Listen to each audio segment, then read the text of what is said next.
Good morning. My name is Scott Redler, Chief Strategic Officer at T3Live.com. And I'm Brittany Umar, and together we bring you Morning Call. We see mixed markets around the world this morning as digestion continues there. Our futures still look like a little flattish after a narrow day in the market yesterday and ahead of this morning's jobs number at 8:30 a.m. Eastern. So, Scott, do you think because this report is so delayed, the market might care a little bit less about it? Is it a little less relevant? It's a little less relevant, but I also think the market doesn't know what it wants to hear. We're back in that mode. Is the data too strong? Is it too weak? Are the Fed's going to stay accommodative? When does taper start? So I think the best thing for the market would be just an inline number. The market's looking for, I think, 180,000 NFP and 7.3% unemployment. If we see that, I think we're going to get, the same type of action that we've seen so far. If we get, a very, very weak, jobs report, maybe they'll, we'll first go up and then they'll be like, okay, it's not working. I don't know. At this point, look at the chart here. Look at the chart of the S&P. We're still in a very strong trend from November going all the way up. Recently, you had these three false breakouts, one here, and one here. This one led to a 5% correction or so. This one led to about a 4% correction. This one about a 5% correction. So I think the best thing to do is look here again. Okay, what happens this time? Do we hold above the prior high and actually digest higher and then continue? That would continue us to the upside and get us to 1760 to 1770. So for now, write down 1740. That's support 1. Here's support 2, 1735. And really, I mean, the line in the sand is like 1729. I think traders want to see if this, breakout actually holds, and if it does, we're going to see some quicker upside versus, some more digestive type activity. Right, and so now it looks like it's going to be pretty stock specific, the action, and we continue to look at big names in tech, like how about Google? It did actually show some pretty good digestion yesterday, holding on to the top 50% of the big move that it had on Friday. So it looks like it's set up for higher prices moving forward? Yeah, when you get a big earnings report like we've seen, you want to wait for a setup, especially if you're not involved. I had the calls going into the earnings, and I actually got expired on Friday, or over the weekend. So for me, it was a nice strategy and it was nice gains, but if I want to get back involved in the stock, I need to figure out a way to do it. So typically you want to see a few days of digestion and then continuation. So if you look at the chart right now, you'll see on Google, here is your huge gap up. So one thing, does it come back and test this? And if it came all the way back and tested this gap, I think some people would be really upset. If it stays within this upper range and stays above, 999, I think it'll be pent up, and then we could potentially get a nice trade through, 1019. So with that being said, I'm hoping we get some kind of, cute red dog reversal where it trades through 999, comes into maybe 990, comes back up, and then you could buy versus that, and then with a little bit more time, at some point I do believe we take out this 1019 on the road to higher prices, and I think the latest targets have been raised by the analysts up to about 1200. Right, we do continue to see all different kinds of opportunities in high beta tech. Take Apple, showed relative strength yesterday, gaining almost 2.5%, and today will be a big day for the company. We do have an event. We're wondering if we'll get that new iPad. It'll be interesting to see what the stock does, and we do have earnings coming up next week as well. So you have two things. We just had a big move in Apple from 488 to 525, which is 45 points. That's a big move for Apple. So it'll be interesting today because typically they like to sell the event on Apple. But everyone always thinks it's that easy that they can sell the event. One of these times they're just going to catch people. So at this point, I'm going to be light on my feet. The calculated trade that, if you look at the chart, to me already took place. That was when it broke above 493 to give you a move up into that. We talked about 513 to 520 off the charts, but it did break and hold above this. And now the really next resistance doesn't come to fill this gap until about 541. So with that being said, it's another 20 points. So the question is, does that happen before earnings? And if it happens before earnings, that'll make next Tuesday a little bit more complicated as well. So anyway, here's your pivot. It's opening up, I think, like $3-4. If it stays above 524.30 after the report or after the event at 1 o'clock, I see no reason why to get out of it. It can continue. If it were to open up and trade back below, maybe take a little bit off the table or even a little bit off the table before that into strength, and then we'll see if we hold this breakout. I'd love to see a retest of this 513 area, so then we could be a buyer of it and then maybe even buy some calls for what could be a good report next Tuesday. So right now, it's an interesting spot. They're going to try and sell the event, and we'll see if they could do it this time, or we'll just see how strong Apple is short term. Right, a lot of eyes will be on Apple today. How about LinkedIn? It did hold above the gap from Friday yesterday, showing some commitment there. What do you think about the composure of this one? This one I'd like to just see stay put. Build a little bit of this right side of the space, build a new platform, and then I think there'll be a juicy base for it to go through earnings. And if you look here at the stock, you will see, every time it's had its report, this was one nice report, gap and go. This time it was up here, didn't have enough, came down, built a whole nother base before going pre-earnings, and then last earnings report, you had a gap up, and then since then, again, it hasn't really done much. So with that being said, you have this channel here, so I'd love to see a few days of digestion right through here, so then perhaps, there'll be a juicy option play, in maybe the 250 area, the 255, so what could be, a nice report. I still think the growth is there. I still think this is, underway, but again, if you look at when we really love this, that was back here at that, cup and handle pattern that gave us the accumulation where the institutions got involved, and this was really the time for investors to get ready for a 2 to 3 bagger. Now it's just that continuation, and you know what? Google was $100 a decade ago, and now it's 1,000. So, until the trend changes, don't think, oh, LinkedIn is just too overvalued. I'm going to get out of the way because it has a high PE. Typically, the best stocks out there have high valuations, high PEs, and they grow into them, and that's the story here with LinkedIn. Right. How about Netflix? Can't leave out Netflix reporting blowout earnings after the close yesterday and just soaring after hours. What do you do with this one heading into today? Well, if you still own it from when Carl Icahn bought it, congratulations. You enjoyed a really nice ride. If you do own it and you followed the trend and you didn't get all the people who were trying to tell you about the risks of owning Netflix, congratulations. And technically, it's given you a lot of nice entries. You look at this chart, this has been on our go-to list all year, where this was a nice consolidation, breakout, nice consolidation, breakout. Then it ran into earnings. So, but today, up here near 400, I wouldn't be looking just to short it, but I also wouldn't looking to buy it. I would say let the day get established, and then we'll see a few sessions thereafter and maybe get some opportunity. If you were to short it, okay, the only way I would possibly short is just say it trades 395 and then comes into 392.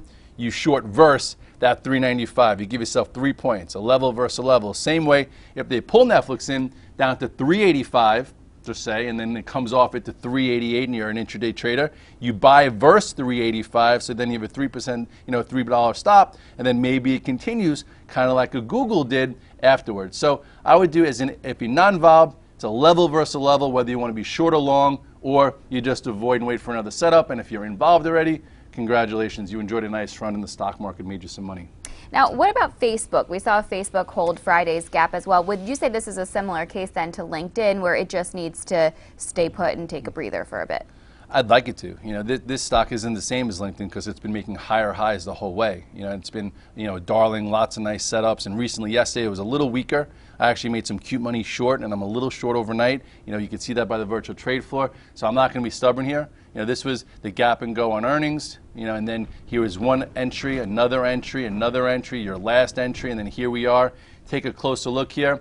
I was thinking maybe we got a little bit of a cute gap fill, pre-market, but it's up a little bit. So I'm going to continue to be short. If I see a relative weakness divergence, maybe I'll add to it for it to trade below, this 53.50. But if it stays here for another session or so, I'm just going to cover it and say it was worth a try. And if today it gets above 54.81, I'm out. I am not rolling this up. This was just a cute trade. Yes, they showed some relative weakness. We'll see if that comes back today.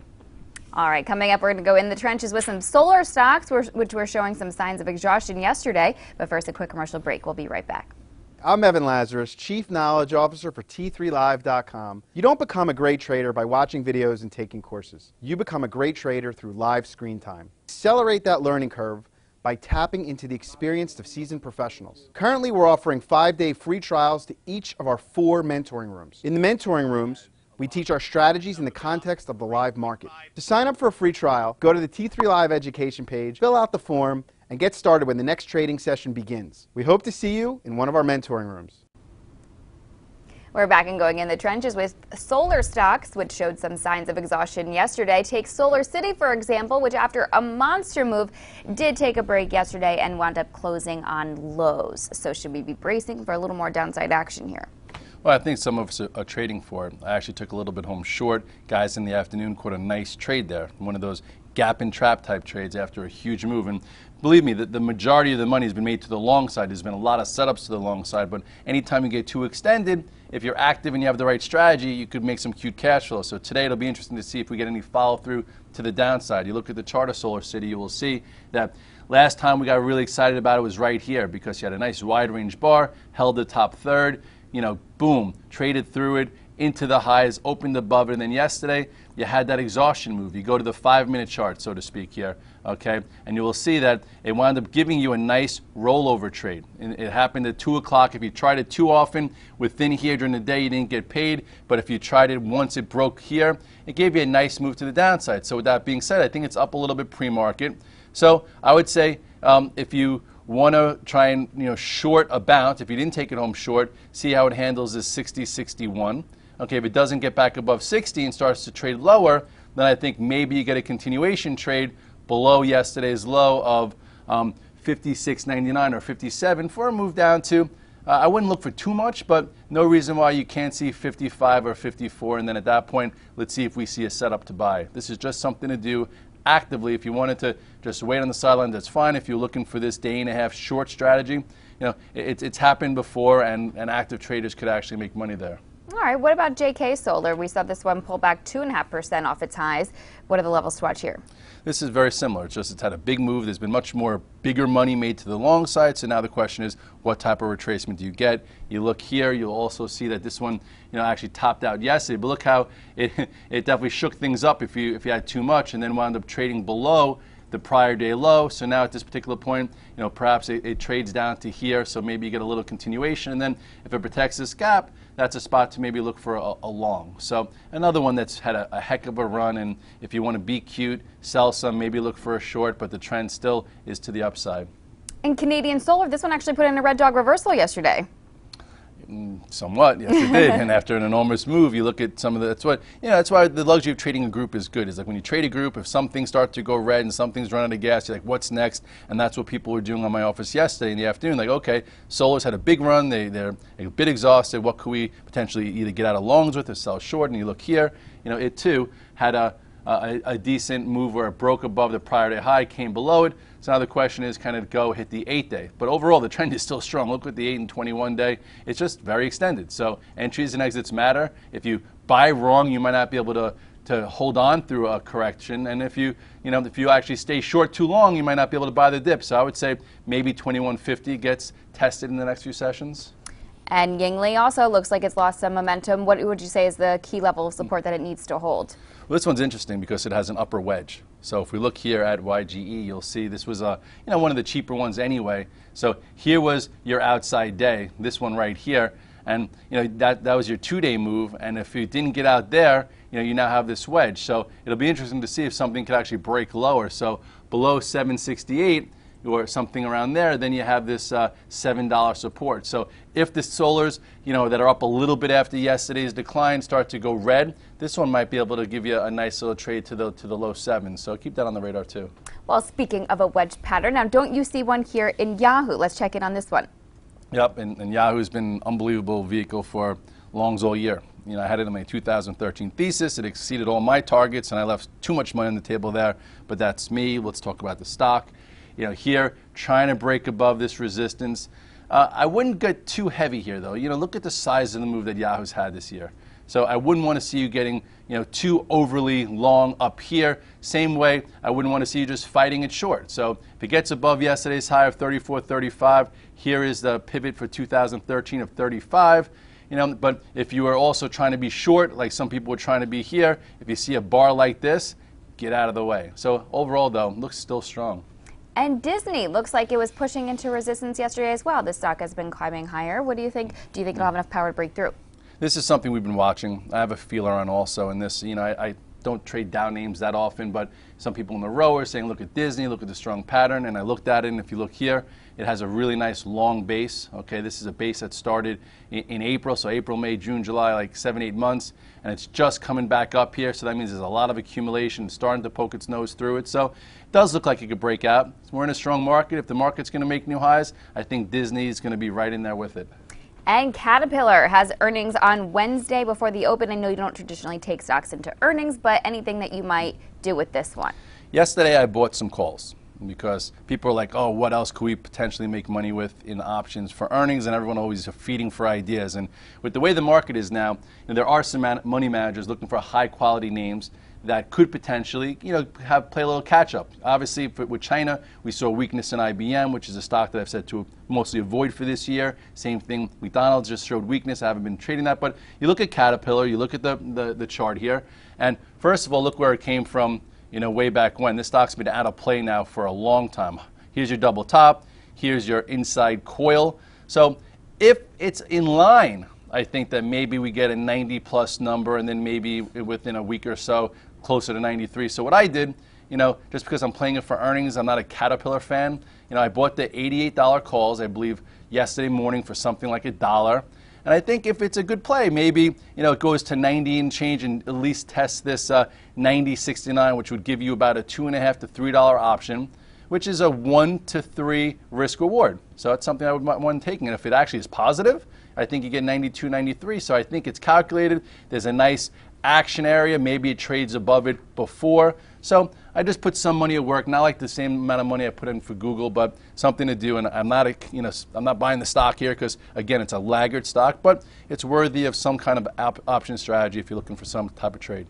Well, it will be a busy day, what with the jobs number at 8:30 and the Apple event later today. What will you be focusing on as you begin the trading session? I just want to see what type of digestion we have. How do we react to the jobs number? Do we hold higher? Do we hold the prior breakout of 1729?